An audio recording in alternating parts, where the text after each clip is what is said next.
ஒரு கதையை சொல்லிட்டு நான் நிறைவு செய்கிறேன். எனக்கு முன்னாடி அமைச்சர் பேச்சு இருக்கிறது. இந்த கதையை எல்லாரும் மனசில் ஞாபகம் வச்சுக்கோங்க. தேர்தலுக்கு போற அன்னைக்கு வரைக்கும் உங்களுக்கு இது ஞாபகம் இருக்கணும், வாக்களிக்கிற வரைக்கும் ஞாபகம் இருக்கணும். ஒரு ஊர், அந்த ஊர்ல பஞ்சாயத்து எல்லாம் கூடி ஒரு பெரியவரையும் ஒரு சின்ன பையனையும் கூப்பிடுறாங்க. ரெண்டு பேர்த்து கையிலையும் ஒரு நாத்து கொடுக்குறாங்க, ஆளுக்கு ஒரு செடி. இந்த செடியை 6 மாத காலம் நீங்கள் வளர்க்க வேண்டும். 6 மாதத்துக்கு பிறகு யார் செடி நன்றாக வளர்ந்திருக்கிறதோ அவர்களுக்கு பரிசுன்னு அறிவிக்கிறாங்க. பெரியவரும் செடியை வாங்கிட்டு போயிட்டாரு, பையனும் செடியை வாங்கிட்டு போய் நட்டிட்டாங்க. சரி, பெரியவர் என்ன பண்ணாரு, செடியை நட்டுட்டு அவர் பாட்டுக்கு போயிட்டார். இந்த பையன், சின்ன பையன் என்ன பண்ணா, செடியை நட்டு வச்சு அதுக்கு அப்பவே தண்ணி ஊத்துறது, உரம் போடுறது, அதுக்கு பூச்சிக்கொல்லி மருந்து போடுறது, தினந்தோறும் போய் செடியை கழுவி விடுறது, பல வளர்த்துறான். 6 மாதம் கழிந்திருந்து பஞ்சாயத்து போய் பாக்குறாங்க செடிகளை.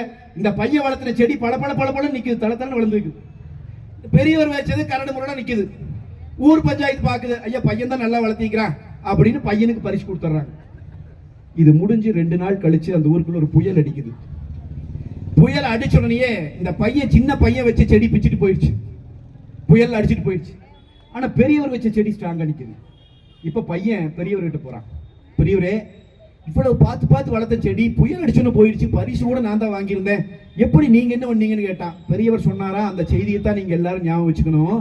அது ஒண்ணு இல்ல தம்பி, நீ அந்த செடியை வச்சுட்டு அதுக்கு தேவையான உணவை நீயே போட்ட, அதுக்கு தேவையான உரத்தை நீயே கொடுத்த, அதுக்கு தேவையான பூச்சிக்கொல்லியை, அதுக்கு தேவையான நீரை எல்லாம் நீயே கொடுத்த.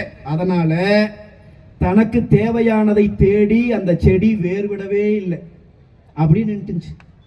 நான் வச்ச செடி இருக்கு இல்லையா, அது தனக்கு தேவையானதை தானே தேடி தேடி தேடி தேடி தேடி போய் தன்னை காப்பாற்றிக் கொள்ளுகிற இடத்துல அது ஆணி வேற இறுக போட்டுச்சு. மேல கொஞ்சம் அப்படி இப்படி இருக்கு தம்பி, உள்ள வலு எங்களுது. இப்ப நீங்க எதையோட யோசிச்சு பார்க்கணும்னா, பிறக்கிற போதே முதலமைச்சர் மகனாக பிறந்து ஏசி வீட்லயே இருந்து ஏசி கார்லயே போய் தலையில டோப்பாகி பல்ல வச்சுட்டா செடி கொஞ்சம் தளத்தலன்னு தான் தெரியும். புரியுதுங்களா? புயல் அடிச்சுன்னு வைங்களே, இல்ல செடி போயிடும். நீங்க வழக்கு வாங்கி கொடுத்துருங்க. ஆனா தனக்கு தேவையானதை கிளை செயலாளராக தொடங்கி எல்லா பிரச்சனைகளையும் தானே தீர்வு கண்டு, பிரச்சனைகளுக்கு தீர்வு மக்களோடு வாழ்க்கை, மீண்டும் மீண்டும் தனக்கு தேவையானதை தானே தேடி தேடி தேடி தேடி வேர் விட்டு நிற்கிற செடி இருக்கிறது இல்லையா, அந்த செடி பார்ப்பதற்கு நம்மை போல இருக்கு, உங்களை போல என்னை போல இருக்கு. நம்ம வீட்டுல இருக்கிற அப்புச்சி, நம்ம வீட்டுல இருக்கிற ஐயன் நாட்டு இருக்கு.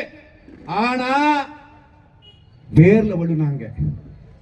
புரிஞ்சிருக்கும் உங்களுக்கு நினைக்கிறேன். வேர்ல வலுவான செடி மீண்டும் தமிழ்நாட்டை ஆள வேண்டும். அதற்கு நீங்கள் உழைக்க வேண்டும்.